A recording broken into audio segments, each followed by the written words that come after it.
The scream that tore from Fiona Grayson's throat when they dragged her husband's body through the snow-covered streets of Oregon City would haunt her for months to come, but not as much as the cold accusation in her mother-in-law's eyes when the older woman pointed a trembling finger and declared her a murderer. It was December 1875, and the winter had settled over Oregon territory with a vengeance that seemed to mirror the cruelty now directed at Fiona. She stood in the doorway of the modest home she had shared with Thomas for barely 8 months of marriage, her dark auburn hair whipping around her pale face as the wind howled through the streets. Thomas was dead. Her husband of 23 years, just 2 years her senior, had fallen from the hayloft of his family's barn that morning, his neck broken, his body cold by the time anyone found him. Murderous! The word came from Margaret Grayson's lips like a curse, and the small crowd that had gathered in the aftermath of the tragedy turned their attention from the covered body to the young widow. "She killed my son. I know she did." Fiona felt her knees buckle, but she forced herself to remain standing. "No, I loved Thomas. I would never." "You were the only one there?" Thomas's father, Harold Grayson, stepped forward, his weathered face twisted with grief and rage. "You were in that barn with him." "I was not. I was in the house preparing breakfast. I did not even know he had gone to the barn until—" Her voice broke, tears streaming down her cheeks. She had gone looking for him when he did not come in for his morning meal, had found him lying at the base of the ladder, his eyes staring sightlessly at the rafters above. The horror of that moment still pulsed through her veins like ice water. "Lies!" Margaret shrieked. "All lies! My Thomas wrote to me just last week. He told me things were not right between you. He said he was afraid of you." The words struck Fiona like physical blows. "That is not true. Thomas never said such things. We were happy. We were—" "You trapped him into marriage," Harold interrupted, his voice carrying over the murmuring crowd. "A woman from nowhere with no family, no dowry, nothing but a pretty face and scheming ways. And now my son is dead, and you stand to inherit everything we built." "I do not want anything," Fiona said desperately, looking around at the faces of people she had thought were becoming her friends and neighbors, the women she had sewn with on Tuesday afternoons, the men who had tipped their hats to her at church, the shopkeepers who had smiled when she came to purchase flour and sugar. Now they all looked at her with suspicion and growing hostility. "I only wanted Thomas. I only wanted our life together." But her words fell on deaf ears. Margaret Grayson had spent the past hour weaving a tale of darkness and deception, painting Fiona as a calculating woman who had seduced her innocent son for his family's land and money. She produced a letter, supposedly written by Thomas, that spoke of his regrets and fears. Fiona knew it was false, knew with every fiber of her being that Thomas had never written such words, but who would believe her over his grieving mother? The sheriff, a man named Dutch Morrison who owed the Grayson family considerable favors, stepped forward. His expression was grim but not unkind. "Mrs. Grayson, I think it would be best if you came with me, just for questioning, you understand." "I have done nothing wrong," Fiona said, her voice barely above a whisper. "Please, you must believe me." Sheriff Morrison's jaw tightened. "I have to investigate when there are accusations made. The Graysons are claiming foul play. Until I can sort this out, you need to come down to the jailhouse." The next 3 days were a nightmare beyond anything Fiona could have imagined. The jail cell was small and cold, the single window offering a view of the gray winter sky. Sheriff Morrison questioned her repeatedly, asking the same questions in different ways, trying to catch her in a lie. But there were no lies to catch. Fiona told him the truth again and again. She had been in the house. She had found Thomas already dead. She had loved her husband and had no reason to harm him. On the third day, the sheriff came to her cell looking troubled. "Mrs. Grayson, I cannot hold you any longer. There is no evidence of foul play. The doctor examined the body and determined Thomas died from a broken neck consistent with a fall. There are no marks on him suggesting a struggle, nothing to indicate anyone else was involved." Relief flooded through Fiona so intensely she had to sit down on the narrow cot. "Then I can go home?" Morrison's expression darkened. "You can leave the jail, yes, but home might be another matter. The Graysons are not accepting the doctor's findings. They are telling everyone in town that I'm covering for you, that you have somehow bewitched me or paid me off. And people are listening, Mrs. Grayson. The town is not friendly to you right now." He was right.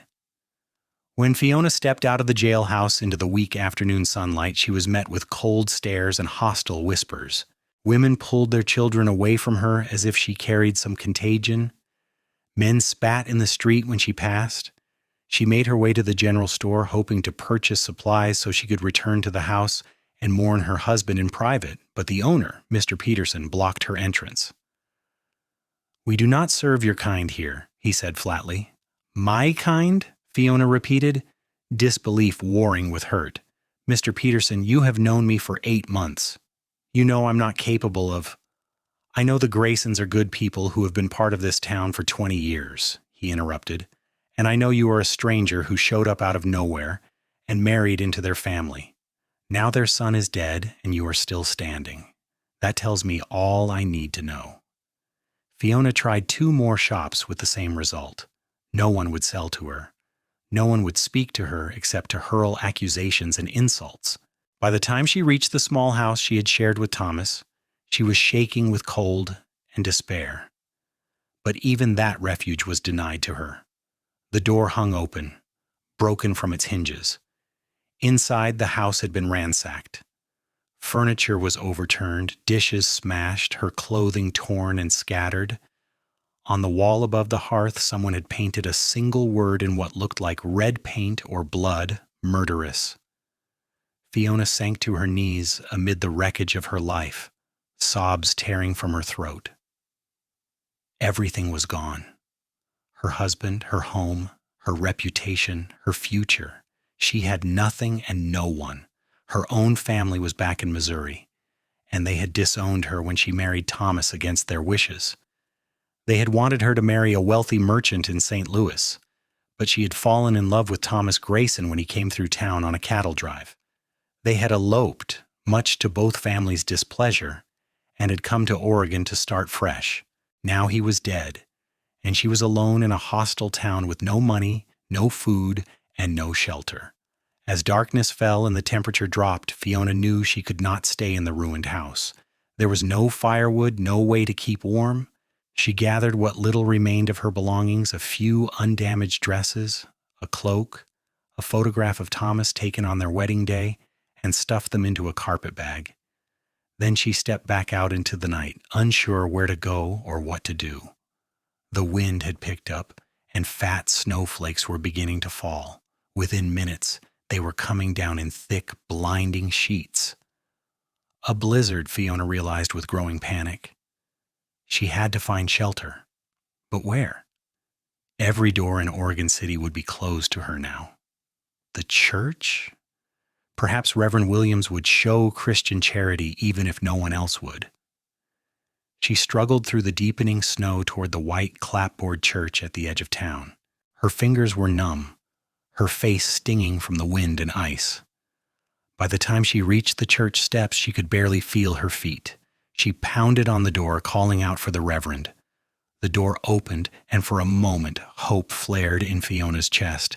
But Reverend Williams's expression was cold and distant. "You cannot stay here, Mrs. Grayson." "Please," Fiona begged. "I have nowhere else to go. The storm—" "I have spoken with the Graysons, he said, cutting her off. "They have convinced me that you are a danger to this community. I cannot in good conscience offer you sanctuary." "A danger? I am a grieving widow. I have done nothing wrong." "That is between you and God," Reverend Williams said, and closed the door in her face.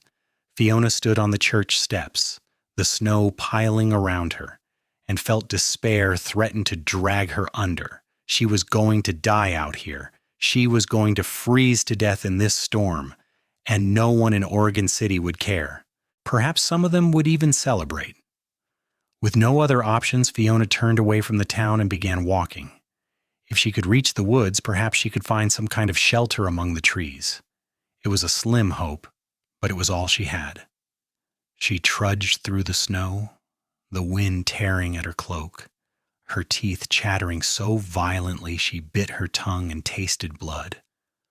The lights of Oregon City disappeared behind her, and she was alone in the darkness and the storm. She did not know how long she walked. Time lost all meaning in the whiteout conditions. Her feet moved mechanically, one in front of the other, even as her body began to shut down from the cold. Her thoughts became fuzzy and disconnected. She thought about Thomas, about the life they had planned together, children playing in the yard, growing old side by side, all of it stolen by a tragic accident, and the cruelty of his family. When Fiona finally collapsed, falling face first into a snowdrift, she felt almost peaceful. At least the pain would be over soon. At least she would be with Thomas again. She closed her eyes and let the cold embrace her. She did not see the dark shape that emerged from the storm leading a horse. She did not hear the man's exclamation of surprise and concern.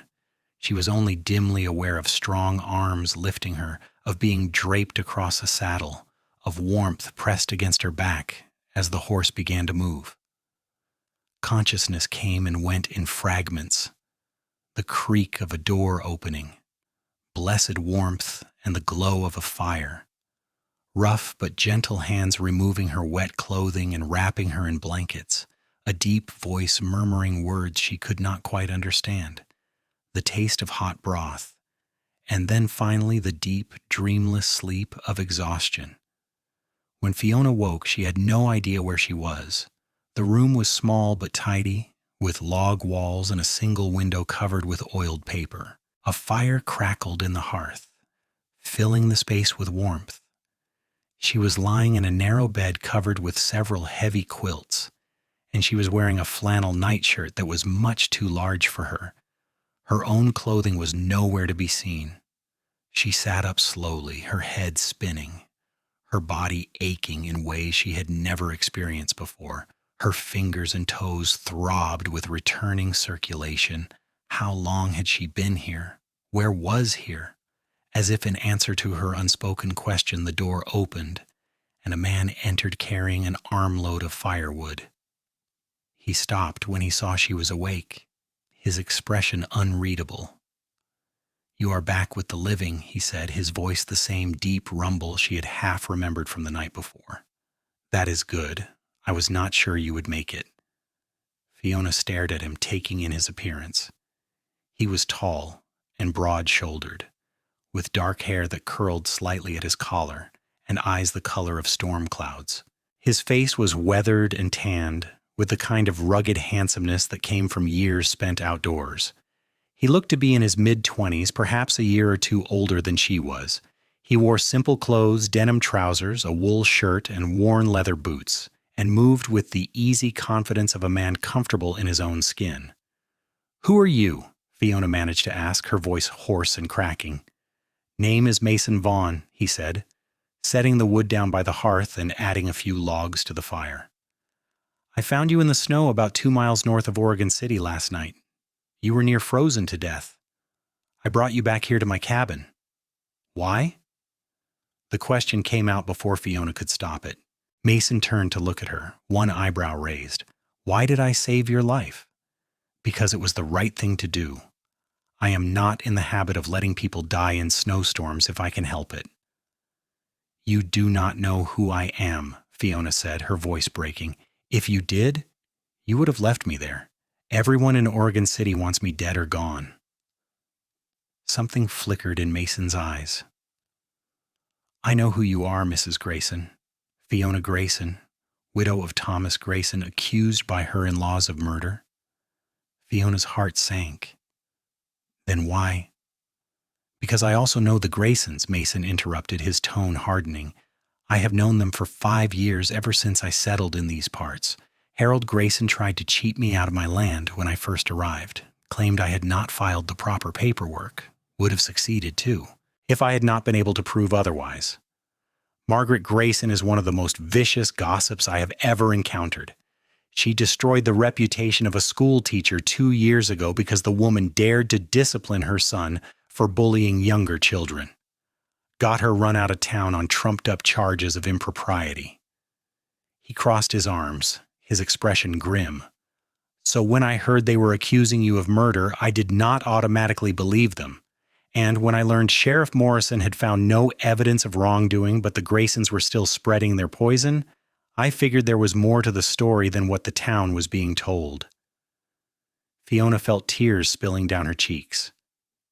You believe me? You believe I did not kill Thomas? I believe you loved your husband, Mason said simply. I saw you together in town a few times before he died. The way you looked at him, the way he looked at you, that was real. People who love each other like that do not suddenly turn violent. And from what I heard, Thomas's death was clearly an accident. He was always careless around heights. I saw him nearly fall off a roof last summer when he was helping repair the church. Everyone laughed about it then, but no one seems to remember it now. The relief was so intense Fiona thought she might faint. Someone believed her. Someone saw the truth. Thank you, she whispered. Thank you for saving me. Thank you for believing me. I do not even know how to repay you. You can repay me by getting your strength back and not dying in my cabin, Mason said, but there was a hint of warmth in his voice now. You have been here for 2 days. The storm finally broke this morning, but you have been in and out of fever. I was starting to worry. 2 days. Fiona looked down at herself, suddenly aware of her state of undress. My clothes were soaked through. I hung them by the fire to dry. They're over there. He gestured to a wooden chair where her dresses were neatly folded. I know it was not proper for me to undress you, but it was either that or let you freeze. I tried to be respectful. I understand, Fiona said quickly, feeling heat rise in her cheeks despite everything. You saved my life. Propriety seems less important than that. Can you eat something? I have stew on the stove. You need to get some food in you. Fiona nodded, and Mason ladled out a bowl of thick vegetable stew from the pot hanging over the fire. He handed it to her along with a spoon, and she ate slowly, her stomach protesting at first but then welcoming the nourishment. The stew was simple but good, seasoned with salt and herbs. As she ate, she looked around the cabin, taking in more details. It was clearly a bachelor's dwelling, functional and clean, but lacking any decorative touches. There was a small table with 2 chairs, a trunk that probably held Mason's belongings, a shelf with a few books and supplies, and the bed where she currently sat. A ladder led to what looked like a loft space above. Where will you sleep? Fiona asked suddenly, realizing she had taken his only bed. I have been in the loft, Mason said. It is not as comfortable, but it is fine for a few nights. I cannot take your bed, Fiona protested. You have already done so much. You are recovering from near death, Mason said firmly.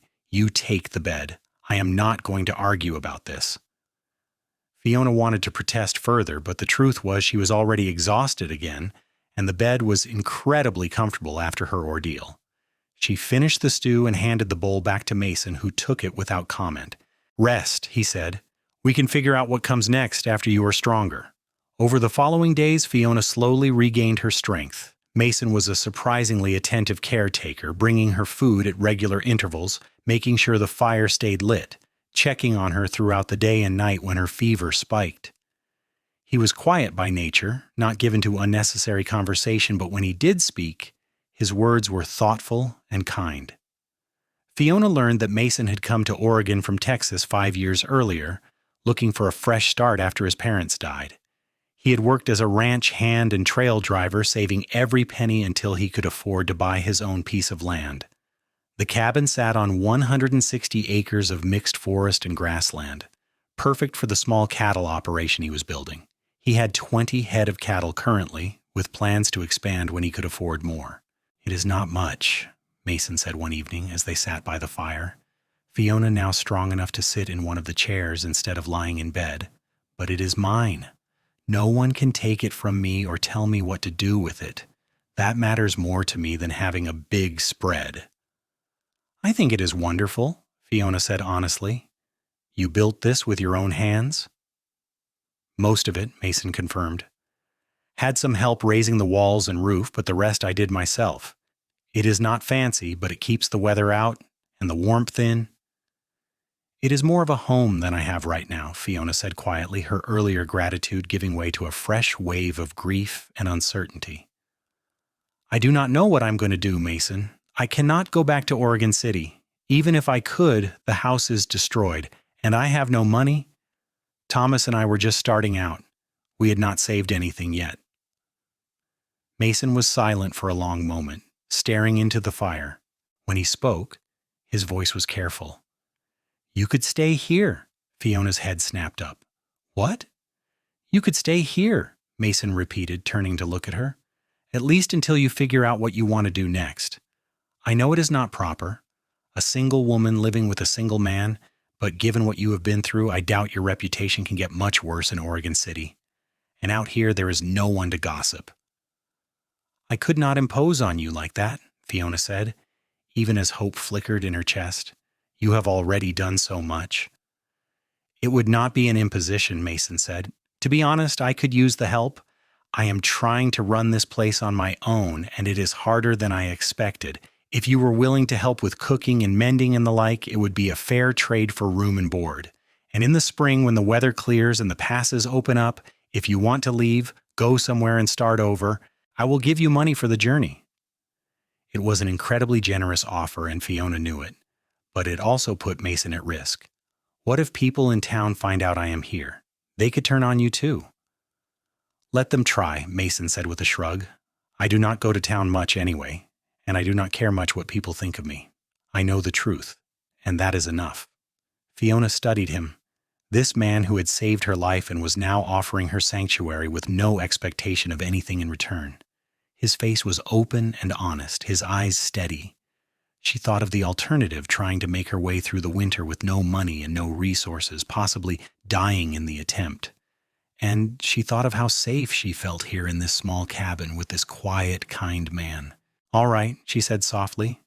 I will stay, and I will help however I can. Thank you, Mason. You have been kinder to me than anyone in my life right now.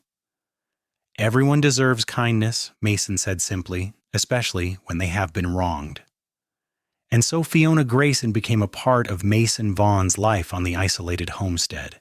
The arrangement was awkward at first, both of them hyper-aware of propriety and the impropriety of their situation. Mason continued to sleep in the loft, giving Fiona privacy in the main room. They established routines. Mason would rise before dawn to tend the animals and check the property, while Fiona would prepare breakfast. They would eat together, speaking little, and then Mason would go about his outdoor work while Fiona tackled the indoor tasks. She mended his clothing, which desperately needed it. She organized the cabin, finding places for things that had been haphazardly stored. She cooked meals that were far more elaborate than the simple stews and beans Mason had been subsisting on. She even began teaching herself to bake bread, using the sourdough starter Mason kept in a crock by the fire. In the evenings, they would sit by the fire, and gradually conversation came more easily. Mason told her about his life in Texas, about the ranch where he had worked and the long cattle drives up to Kansas. He spoke of the land with a reverence that touched Fiona's heart, describing the way the grass would ripple in the wind like water, the incredible sunsets that painted the sky in shades of gold and crimson. Fiona, in turn, told him about her childhood in Missouri, about her strict but loving parents, her 3 younger sisters who had all made suitable marriages. She talked about meeting Thomas, about the instant connection they had felt, about the way he had made her laugh and feel alive in ways she never had before. He was impulsive, she said one night, tears sliding down her cheeks as she remembered. He would wake me up in the middle of the night to look at the stars or dance with me in the kitchen for no reason. His parents hated that about him. They wanted him to be serious and responsible, to focus on business and making money. But Thomas just wanted to live and be happy. He sounds like he was a good man, Mason said quietly. He was the best man I ever knew, Fiona whispered, and I miss him so much it feels like I cannot breathe sometimes. Mason did not try to offer platitudes or empty comfort. He simply sat with her in her grief, and somehow that was more helpful than anything else could have been. As December turned to January, the winter deepened its grip on the land. Snow fell regularly, piling up in drifts that reached the cabin's windows. Mason worked tirelessly to keep paths clear to the barn and the well, to make sure the animals had food and water. Fiona watched him from the window, marveling at his strength and determination.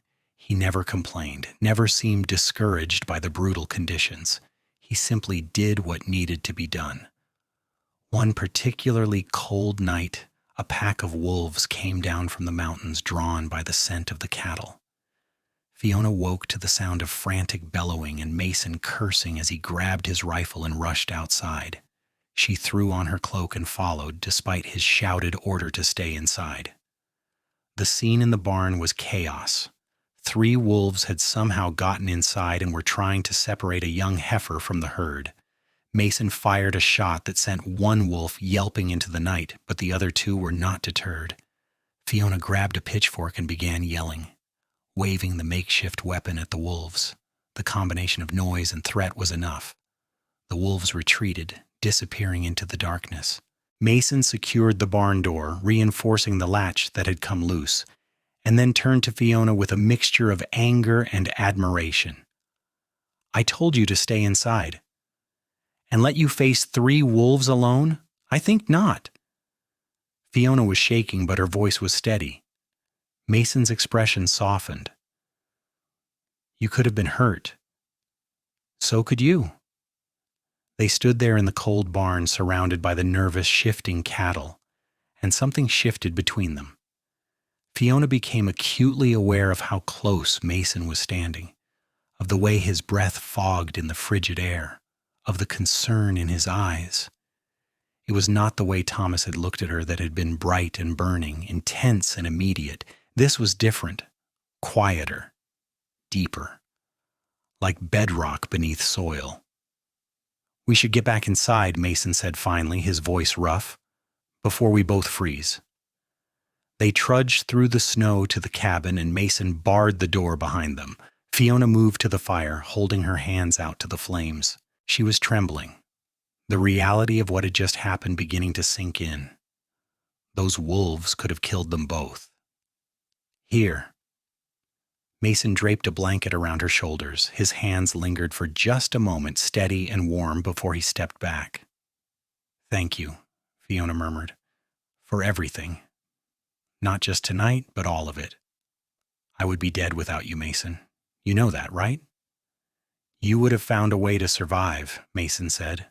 "You are stronger than you think, Fiona."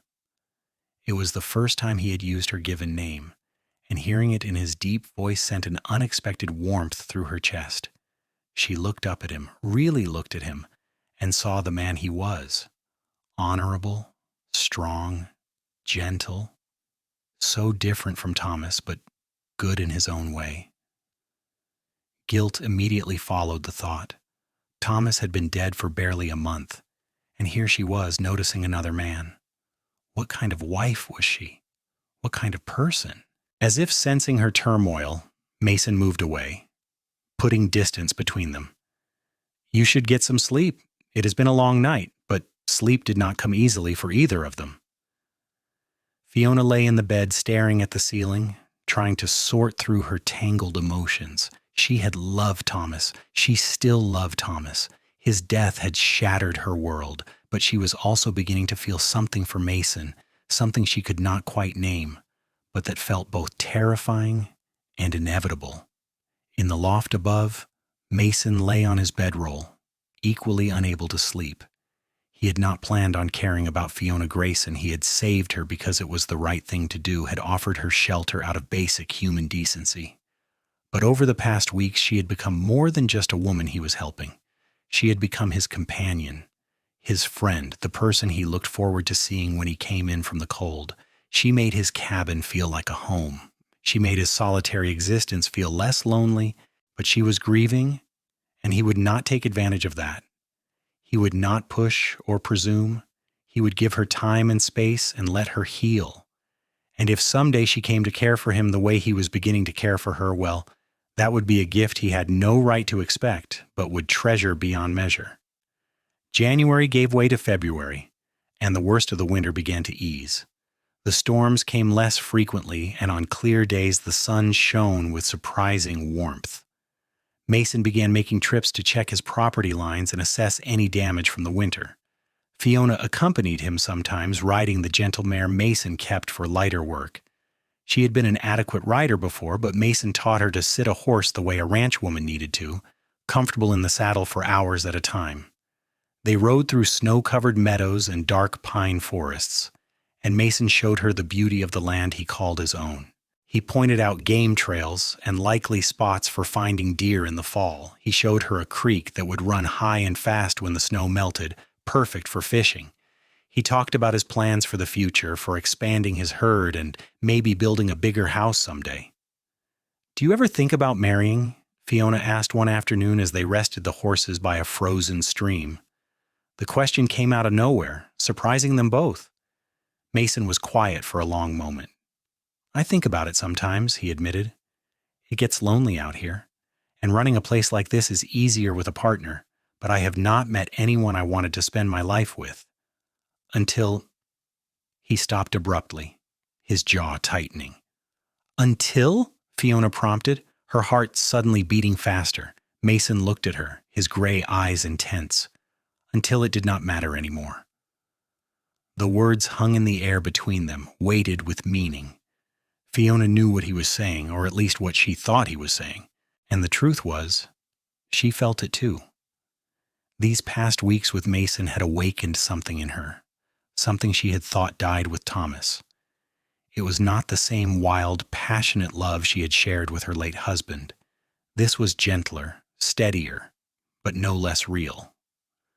"Mason," she began, but he held up a hand.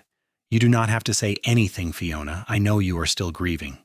I know it has not been nearly long enough. I'm not asking you for anything or expecting anything. I just wanted you to know that when you are ready, if you are ever ready, I am here, and I will wait as long as it takes." Tears sprang to Fiona's eyes, but they were not tears of sadness. "You are a good man, Mason Vaughn, the best man I have known since Thomas."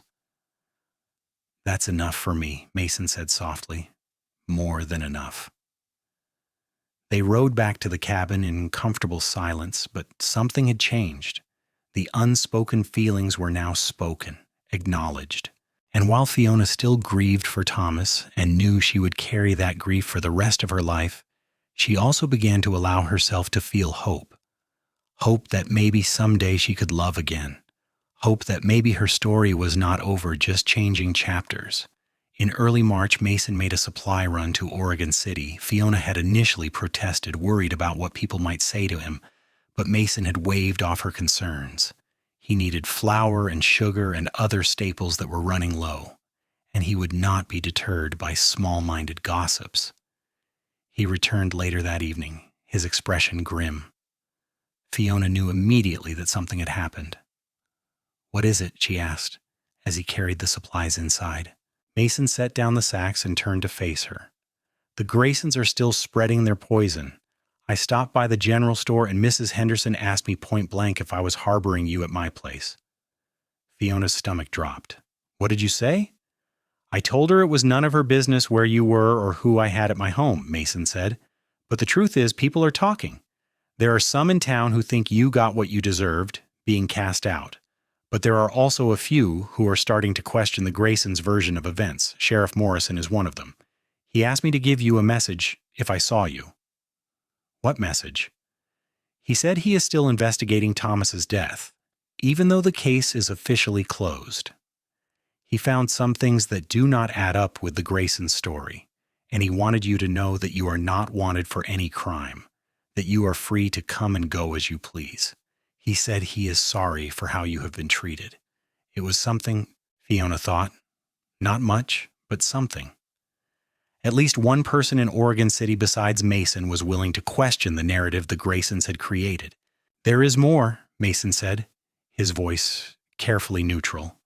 "Harold Grayson has put the house you shared with Thomas up for sale.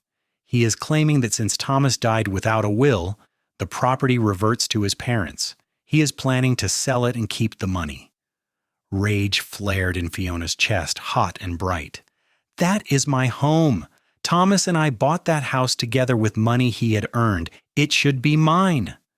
Legally, you might have a case, Mason said, but it would mean going to court, hiring a lawyer, fighting the Graysons publicly. Are you ready for that? Fiona sank into a chair, the anger draining away as quickly as it had come, leaving only exhaustion. No, I am not ready. And even if I was, I do not have money for a lawyer. The Graysons would win because they have resources and connections, and I have nothing.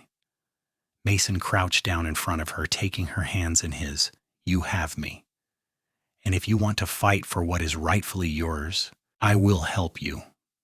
I will sell some cattle if I have to, get you the best lawyer in the territory, but only if that is what you want. If you would rather let it go and move forward, that is fine too. It is your choice, Fiona. She looked into his eyes, seeing the sincerity there, the willingness to sacrifice for her. And she realized that she did not want the house. She did not want anything that tied her to Oregon City or the Graysons. What she wanted was right here in this small cabin with this good man who believed in her. Let them have it, she said quietly. Let them have the house and the money and whatever else they think they are owed. I do not want any of it. I just want to move forward.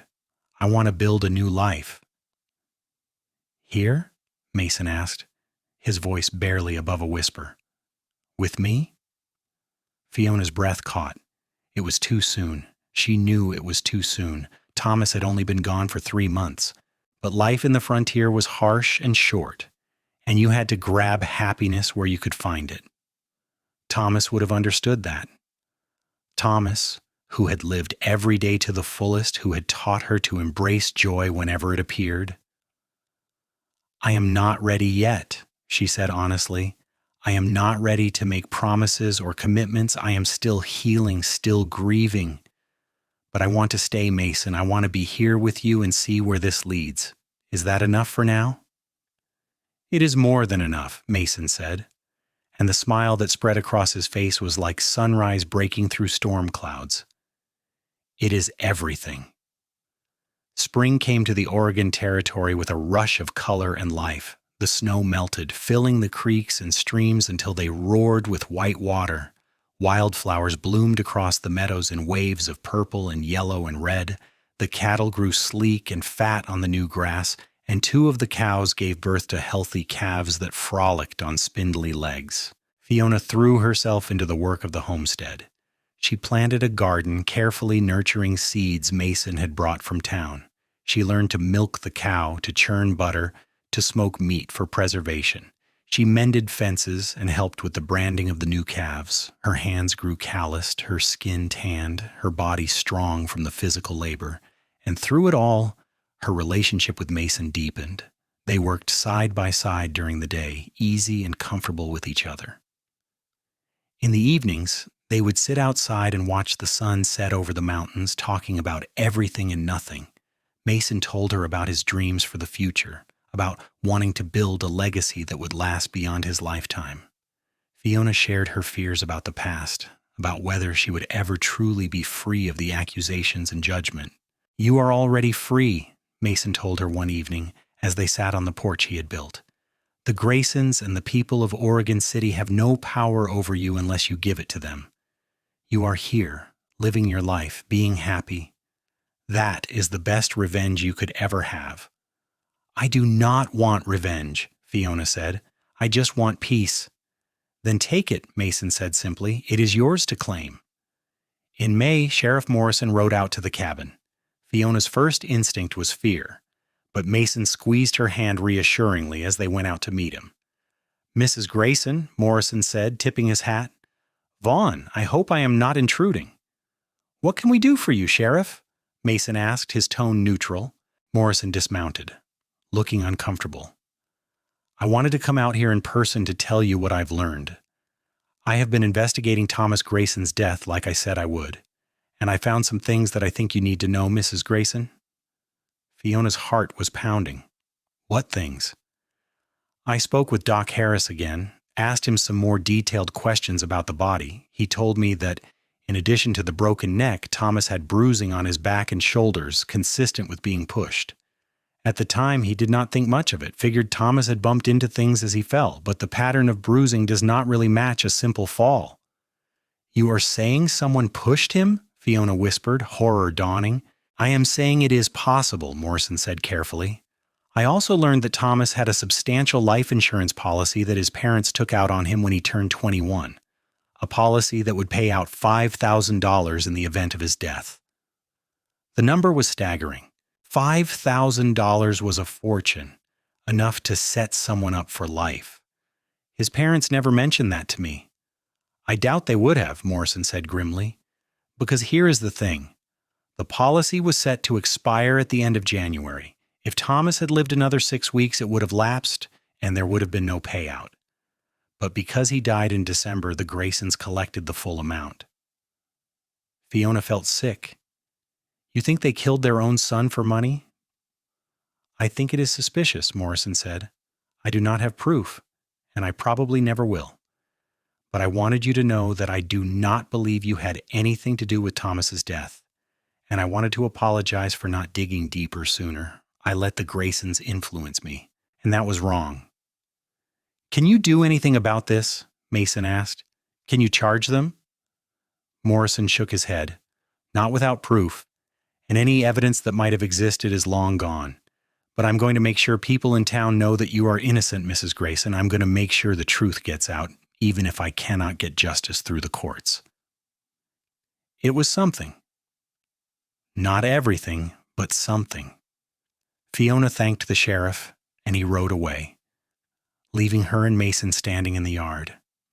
I always knew they were lying, Fiona said, her voice shaking, but I never imagined they were capable of murder. Their own son, Mason, they killed their own son. Mason pulled her into his arms, holding her tight as she cried, You are free of them now, Fiona, truly free. They cannot touch you anymore.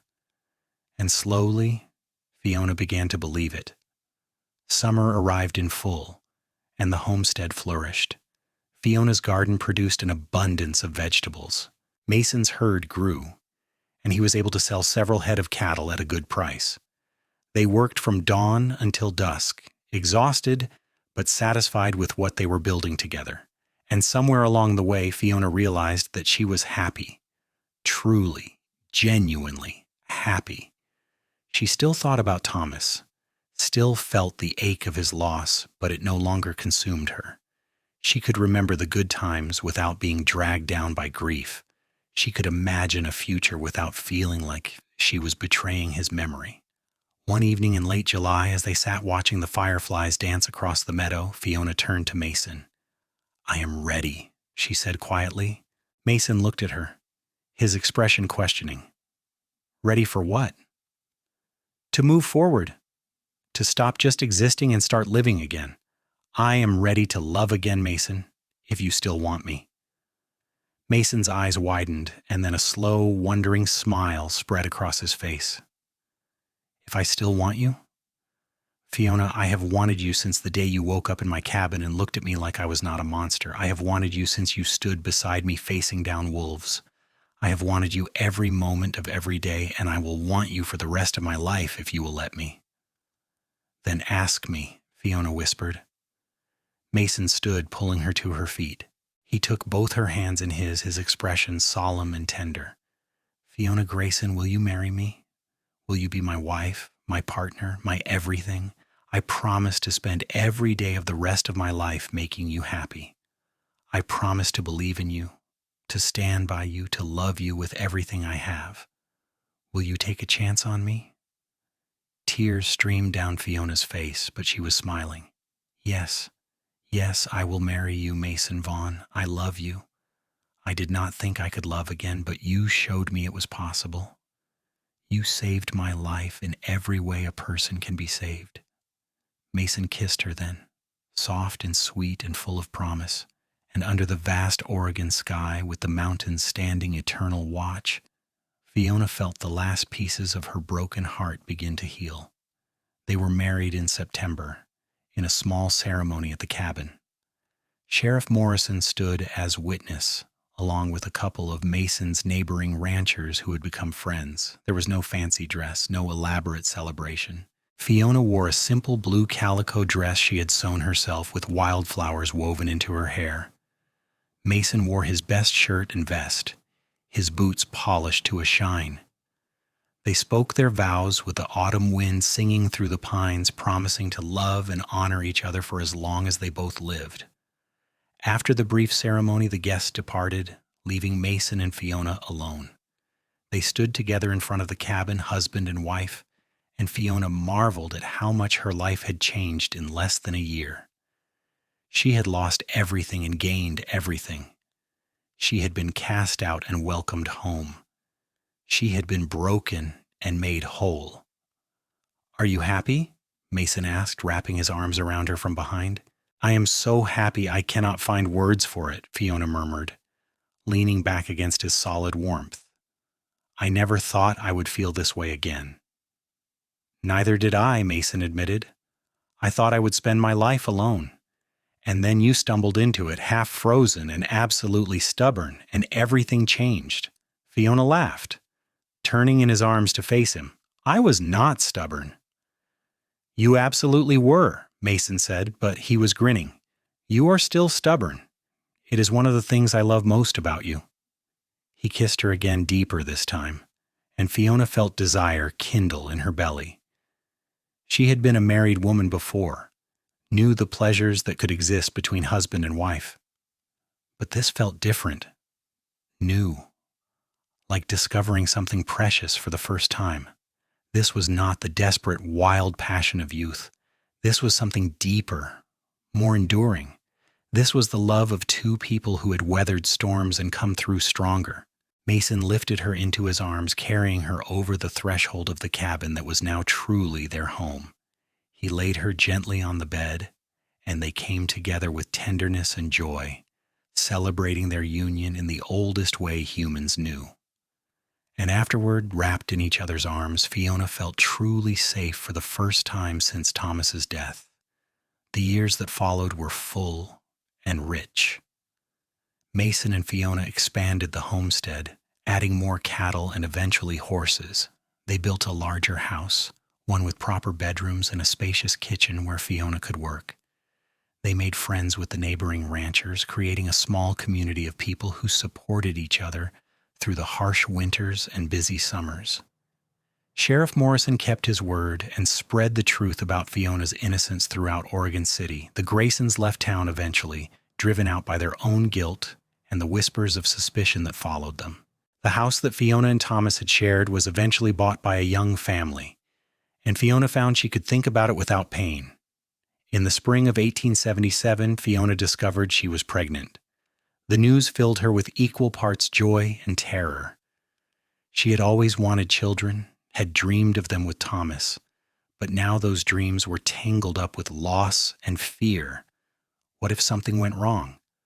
What if she lost this baby the way she had lost everything else? Mason was her rock through the pregnancy. He was endlessly patient with her fears and mood swings, rubbing her feet when they swelled, bringing her ginger tea when the morning sickness was bad, talking to her belly, and telling their unborn child about the life they would have. "This baby is going to be so loved," he would say, his hand spread wide over her rounded stomach. "So loved and so protected. Nothing bad is going to happen, Fiona, I promise you."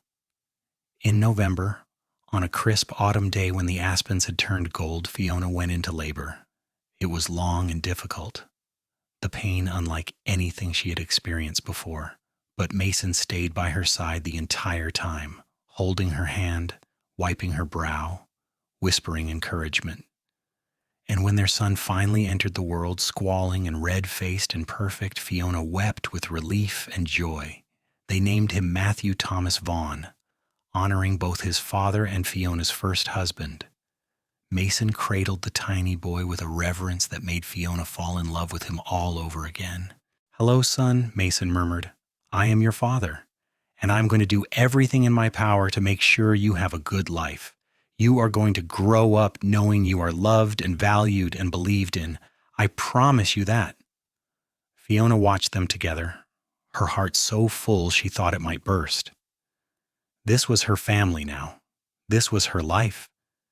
And it was more beautiful than she had ever imagined possible.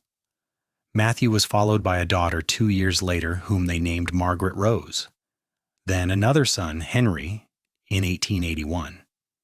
The cabin that had once seemed so small became a home full of laughter and chaos and love. Fiona taught her children to read and write, to tend the garden and care for the animals. Mason taught them to ride and rope and respect the land. Together they instilled values of honesty, hard work, and kindness. As the children grew, Fiona sometimes told them about their Uncle Thomas, the man who had loved her first and whose death had set her on the path to their father. She spoke of him with fondness and respect, and Mason never showed any jealousy or resentment. He understood that Fiona's capacity for love was not limited, that she could honor her past while embracing her present. In the summer of 1885, a woman appeared at their door. She was middle-aged and well-dressed, with kind eyes and a nervous demeanor. She introduced herself as Elizabeth Morrison, the sheriff's sister, visiting from back east. "I wanted to meet you, Mrs. Vaughn," Elizabeth said as they sat on the porch with glasses of lemonade. "My brother has told me so much about you over the years, about what you endured and how you survived. Your story has inspired me." "Inspired you?" Fiona repeated, surprised. "I am a writer," Elizabeth explained. "I write articles about women in the frontier, about the challenges they face and the strength they show. With your permission, I would love to write about your experience.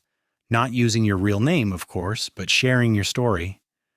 I think it could help other women who are facing similar situations, who feel alone and helpless." Fiona considered this carefully. For so long, she had wanted only to forget the nightmare of that winter when she had been cast out. But perhaps there was value in remembering, in sharing. Perhaps her pain could serve a purpose. "All right," she said finally. "You can write about it, but I want it to be clear that I survived because of Mason. He saved me when no one else would. He believed in me when the whole town turned against me. That is the real story, not just the suffering, but the redemption. The kindness of one person can change everything." Elizabeth's article was published in a San Francisco newspaper later that year. It reached a wide audience, and Fiona received letters from women all over the West who had read it and found hope in her story. Some were facing their own false accusations. Some were trapped in bad situations and needed encouragement to escape. Fiona answered each letter personally, offering what comfort and advice she could. It became a new purpose for her, a way to help others the way Mason had helped her. The years rolled on, bringing both joys and sorrows. There were harsh winters and failed crops, illnesses and injuries. But through it all, Mason and Fiona faced everything together, their love growing deeper and stronger with each passing season. They grew old, side by side, their hair turning gray, their bodies slowing down, but their commitment to each other never wavering. In the spring of 1900, they celebrated their 25th wedding anniversary. Their children, now grown, gathered at the homestead with their own spouses and children. The house was full of noise and laughter, multiple generations coming together to honor the couple who had built this family from nothing. Matthew, the eldest, stood to give a toast. He was 33 now, a rancher himself, with a spread neighboring his parents' land. "To my parents, hissy sir," he said, raising his glass. "Who taught me what love really means? Not the easy, romantic kind you read about in books, but the real, everyday kind that shows up when things are hard.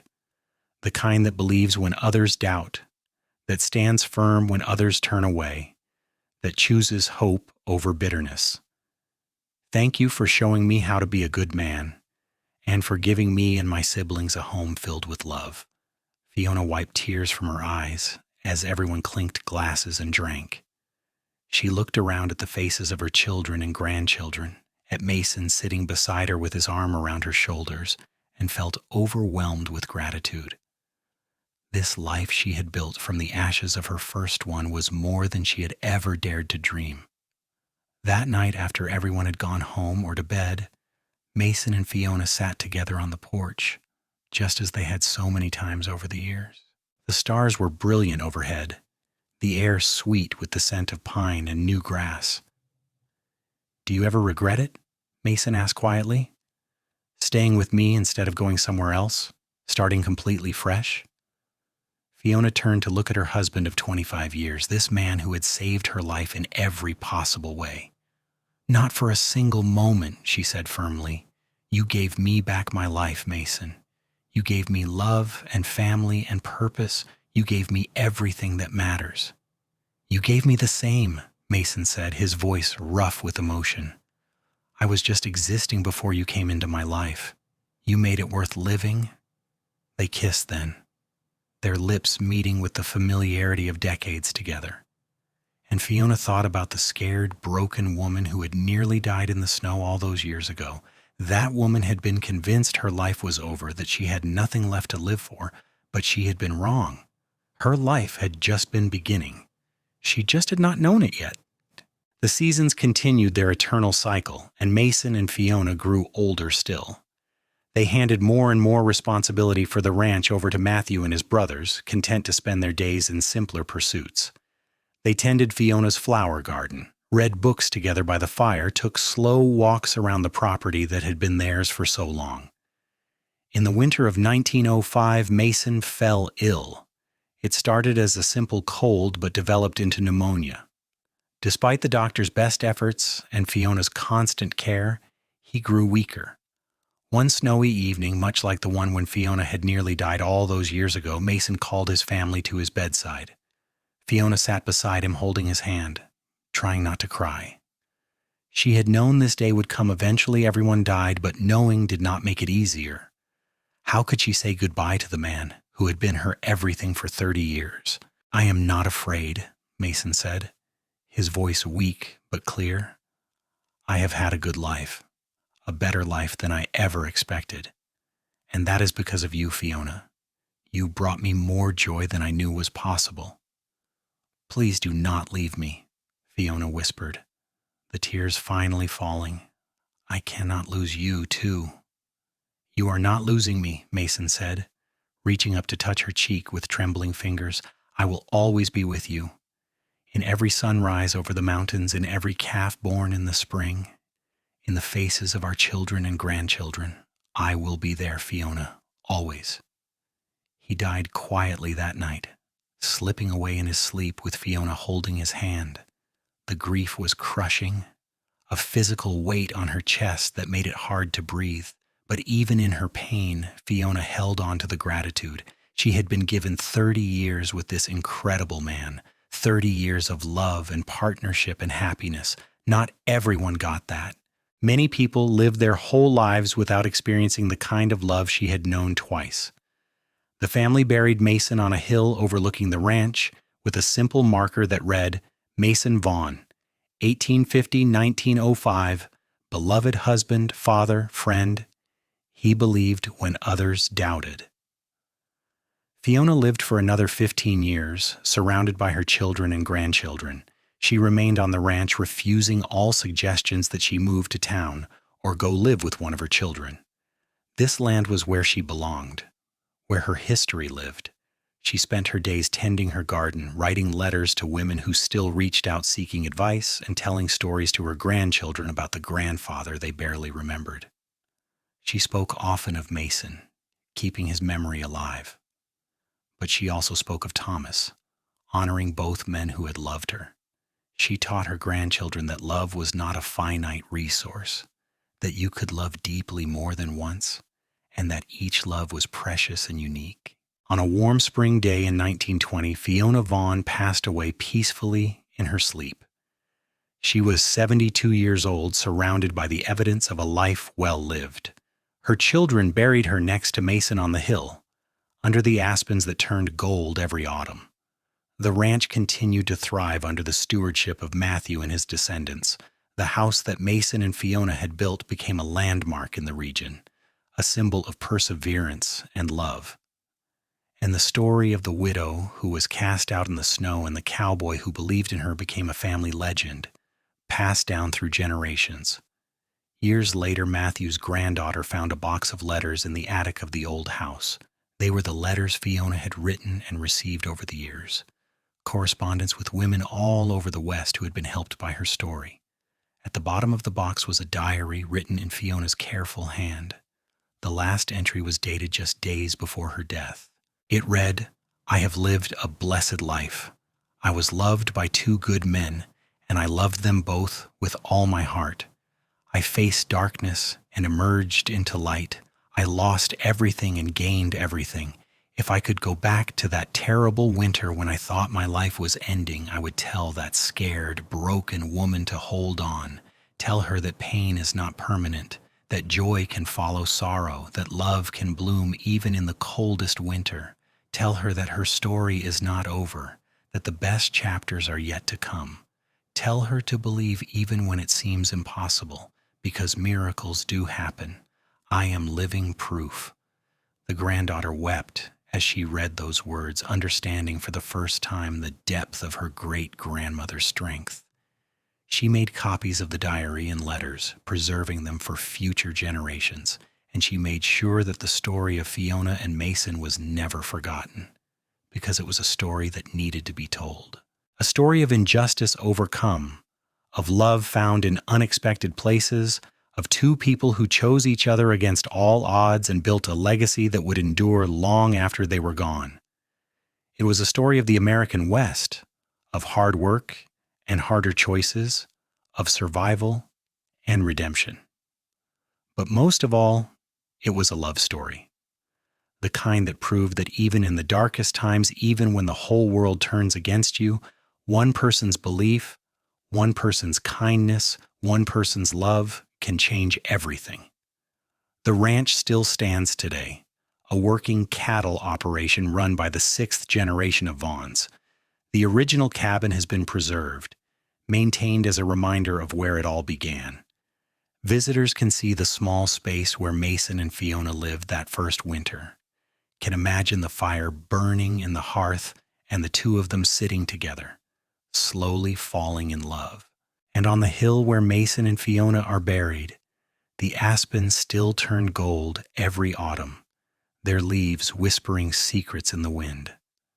Some say if you listen carefully on quiet evenings, you can hear the echo of their love story, carried on the breeze that sweeps down from the mountains, a reminder that true love never really dies. It lives on in the land, in the family, in the stories we tell. Fiona Grayson Vaughn started with nothing cast out, accused, left to die in the snow, but she ended with everything that mattered. A man who believed in her when no one else would, a family built on love and truth, a legacy of strength and compassion, and a story that would inspire others for generations to come. It was more than most people could hope for. It was more than she had ever dared to dream. And it all started on a cold winter night when a cowboy found a dying woman in the snow and made the simple, profound choice to believe in her. That choice changed 2 lives forever. And in changing those 2 lives, it rippled outward, touching hundreds of others, the children and grandchildren, the women who read Fiona's story and found courage, the people who heard the tale and were reminded that kindness matters, that believing in others matters, that love matters most of all. In the end, that is what endures. Not the accusations or the lies or the cruelty of those who should have known better, but the love, the belief, the choice to stand by someone when everyone else turns away. That is the legacy of Mason and Fiona Vaughn. That is the story that will never die.